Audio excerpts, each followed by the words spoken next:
100% dog. Have a sniff. Does it smell like dog? We're just gonna ease it out. Hot dogs. Hot dogs! How about that? My wife's gonna be happy now. We don't have miscellaneous things from like 6 years ago. Stuff that just never came to anything.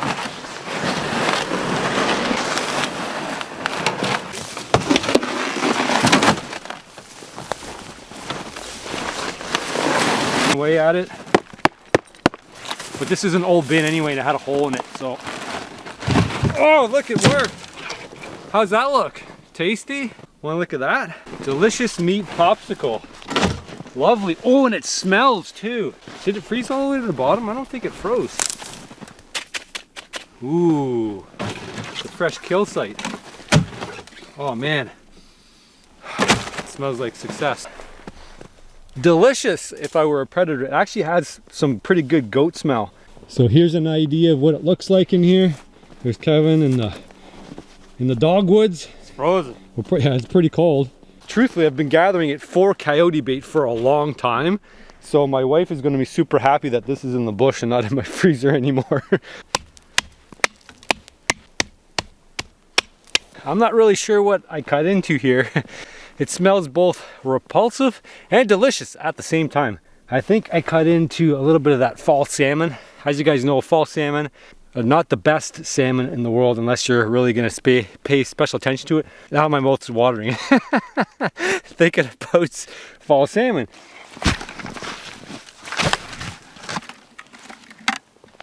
You guys see that right there? That's looks like a blood color. So I don't know what that's up. And then there's urine up here on the stump. And then there's coyote sign literally all through here. You guys see that trail? It goes all the way back. So here's the most interesting part here. So when I brought the bait pile in, I threw it down here, right there. I didn't make this mess. This is all fresh mess. So that's what we're looking for here. A trail like that through the bush. I could easily set a snare in there. And that coyote's definitely going to keep coming back over here and then veering off wherever he wants to be able to go down through the bait.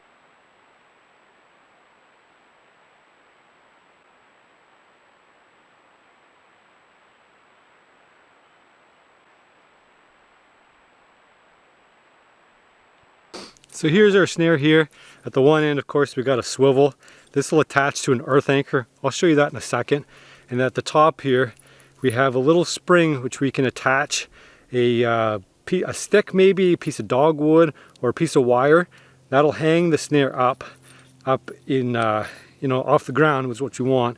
So we've got about a 10-11 inch loop, and then we're gonna hang that about 10 or 11 inches off the ground as well. So it's pretty simple, but different. So this is called an RCR. It's a relaxed cable restraint. And it's different because it only goes so far as this little nub here, so it won't completely choke the animal out. And then when the animal stops pulling on the snare, it doesn't continue to latch down and tighten. So it's basically a live restraint. So relaxed cable, meaning once the animal relaxes, so does the snare. And the reason for that is because if we happen to catch somebody's pet dog, as per regulations here, essentially the dog's just gonna sit there wagging its tail until I show up and let it go. So hopefully the ground's not too frozen, but frozen enough to hang on to the snare. I'm glad this stump, this chunk of whatever the heck it is, it's like a mound where the dogwood's been growing up out of, because the ground here is all mud and that stake wasn't holding up. But I got it buried real deep down into this clump here, and I don't know, you probably can't barely see that snare now. It is pretty well camouflaged. I think I'm gonna set maybe one more snare, I think, maybe two more, and then call it good.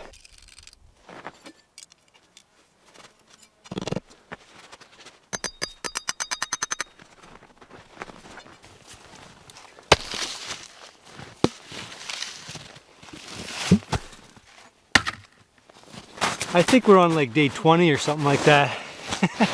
And there's absolutely nothing happening here since those coyotes blew through here. Lots of bird activity. I did bring in a new block of scraps that I had done the first round. New frozen block. I'll do a little bit of a drag too because I have another block. So I'll drag it over here. But I'm running out of ideas and it looks like I haven't been able to fool them because there are some coyote tracks. There's coyote tracks right here. The coyote goes all the way. There's one step, two steps. The coyote puts his head in the loop and then he backed out. I can't freaking believe that. I got outsmarted by the coyote and then the coyote went over here. So that's a coyote track. It's approaching here. It goes this way here. It goes to the snare there. So there's a footprint there, footprint there, footprint there, footprint there. That footprint is past the level of this snare. So in order for the coyote to get all the way to there, he would have had to put his head in the snare and then back out. So here's the other side of the snare. There's the camera up there. And then, look at this. That's definitely a coyote. Took a poop there. So here's another look at one of the other snares. This is there's a snare on the right hand side, just where that raccoon is ducking through. You can actually see him hit the base of the snare there and bumps it. And so it's kind of swinging back and forth. So right there, that's where that coyote there. And he knows he actually didn't have anything to do with that snare, but he looked up and saw the camera and backed out. This guy, same thing, comes to the edge here and then looks over at the camera and freaks out. But there's good news coming, and the good news is that because of all this activity that's been going on, the trail camera batteries are about to die. So these are actually some of the last little bits of footage I get. And this is another impression where that coyote comes from the left-hand side, sees the camera, freaks out, and then leaves. So now that the camera is dead, let's find out how these snares would have worked a lot sooner had the cameras not been on them the entire time. So there's a learning lesson here. All right guys, we have a coyote. I was already over there. I got Kevin and Don. They're gonna help me here.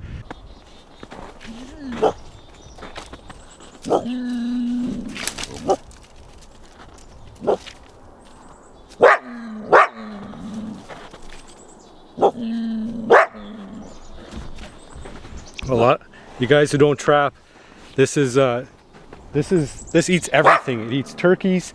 It's eating our fawns out here. Last year I found a fawn out the other way, and it was completely demolished after the winter. Yeah, I know what you do, competing for my food. That's why I have not getting that many deer this year. Last year, looks like he's in good shape, and you can see how he's not hurt at all. He doesn't like being caught, obviously, but he can breathe, he can bark, and that's why we use the things that we do, the traps that we do. And the foothold trap, same idea.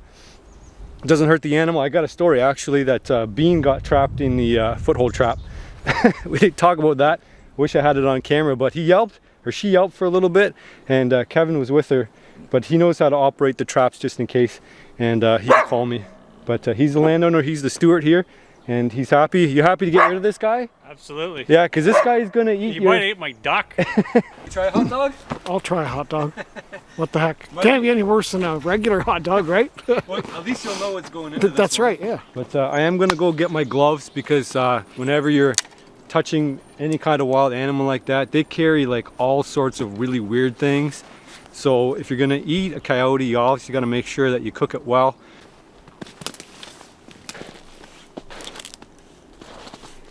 I'm gonna give it a second. I'm scared now too. Well, here's coyote number 2. This guy is a little bit smaller than the other one. You can see how the snare easily backs up. Good color. No damage around the neck or anything with the snare. This one smells a lot better than the other one. The other one smells like he's pretty rutted up.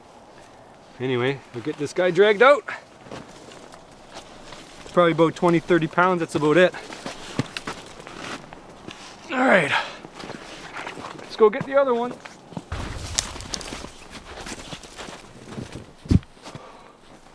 It's a bigger one.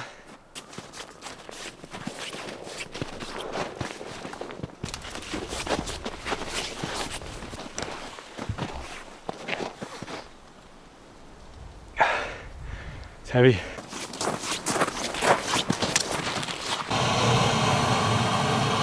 Coyote all processed up, ready to go. We're out here at the log cabin sugar shack. That's the boiler. We've got everything set to start this season's boil. The temperatures are not quite there yet, but thankfully I have some of last year's syrup ready to go, and I'm going to be incorporating that into our hot dogs.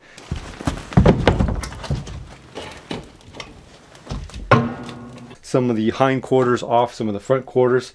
I wasn't super picky about getting, because I didn't know what this is going to turn out. And I got some bear fat. I picked up this grinder from Princess Auto. It's a full kit, heavy duty, pretty expensive, but you know what? I wanted something that would last a lifetime, and it's got everything, including the hot dog maker. $2 for this. So what they've done is smartly they've put it over top of piece of plastic. Have a sniff. Does it smell like dog? No, it just smells like raw meat. Like just regular meat. Yeah. Yeah. It doesn't smell any different than anything. I think that's the test as far as wild game goes. If you smell it and it smells like the animal, it's probably going to taste like the animal. Ready to go? Fire that up. You're going to be the plunger, man. The pusher? The pusher. The meat pusher.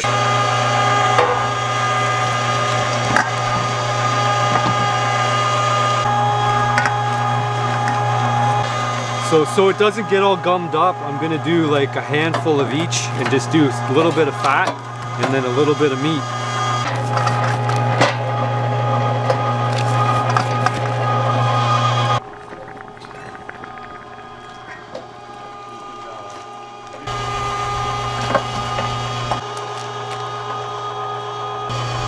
You're doing a good job there, grinding the meat. Well, that's good. That's good. You guys are doing a good job. Keep up the good work. That's a bowl of meat there. That's a big bowl of meat. Oh, my hands are freezing! A little bit of this, a little bit of that. What, are your fingers cold? Oh, it's like sticking your hands in Snow. ice water. Snow. Well, this didn't go as planned. We got a couple of hot dogs going, but yeah, it keeps breaking. So it's, for some reason it keeps sticking. It's sticking to the nozzle. So yeah, I don't know. Probably it needed to be lubed before. So I don't. There's probably a lesson there learned. Lube the nozzle before you put the casing on. Oh, look at that. See how easy that goes on? I think we figured it out. More lube. Probably that thing needs to be oiled or something. I don't know what it is. Maybe salt water. We didn't really use salt water. We used regular water. Anyway, you guys leave down in the comments what the problem is. It's going now. We're almost through all the meat. How about that? That's the longest one yet. That's got to be like a 4 curler. I mean, yeah, at the end, Yeah. right? We know how to do it next time. I think if you had salt water and the intestine actually soaked in the brine first, and you let it sit. If you put it on the sleeve, and then away you go. You can't let it sit there and dry out. Let the hot dogs have a swim in the water. I don't know. They're gonna curl up a little bit, but I guess that's all right. And then we're just gonna let them boil, and then we're gonna let them fry.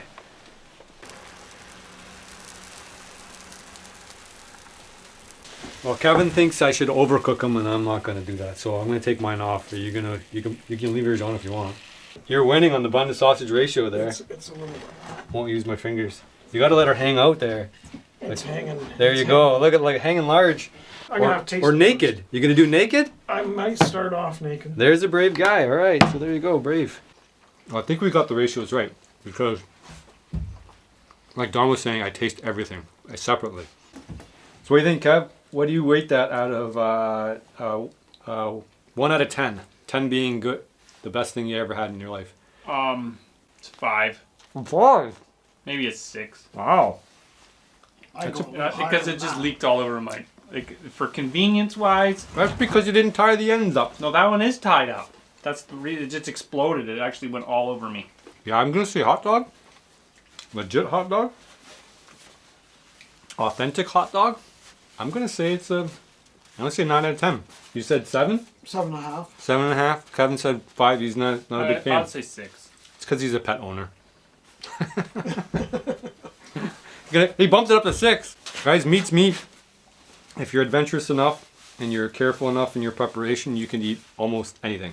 All right, all said and done, Don's going to change his rating to I'm gonna go up to an 8. an 8. There we go. So I'm 9. From 7.5 to an 8. 7.5, 8. So I'm a 9. I'm an 8. 8 and 6. What? not the pet owner says. Well, 6.5, 7. Like So it wasn't it's terrible. going You know what? up. It's going up. The problem, I think, if it was a patty, and a problem is I bit into the sausage casing, and it came out like a rubber band. But that's the casing. That's part of the experience. It's also about bun I didn't make to the sausage I ratio. didn't make the casing. It's a complete experience. fault the bun. You can't. I just brought the meat. Well, if I would have taken it out of the meat and ate it like a patty with none of this thing, I think, a solid 7. Well, there you go. So it keeps going up. But again, But how's I'm the trying to forget about the casing. The casing was very rubber bandy. It's almost kind of like eating one of those things. But how do you like the aftertaste? It was good. I'm still enjoying it. I'm still enjoying it too. Yeah. It's got there's not even a hint of. nope, just a nice sweet sour aftertaste. It still smells good in here. It always smells good in here. Anytime you heat this cabin up, it smells like everything you've ever cooked in here. That's what the good thing about a log cabin is. So there you go. Hot dog for the win. Fond memories of everything we've never eaten. Hot dog for the win. Hot dog for That's the win. right. Hot dogs. Yes, I would. Hot dogs. I would eat the hot dog again. Hot dogs. Yes, hot dog. Hot dog. Hot diggity dog. Hot dog. It's edible. There you go. It's edible. It's edible. And maybe even incredible.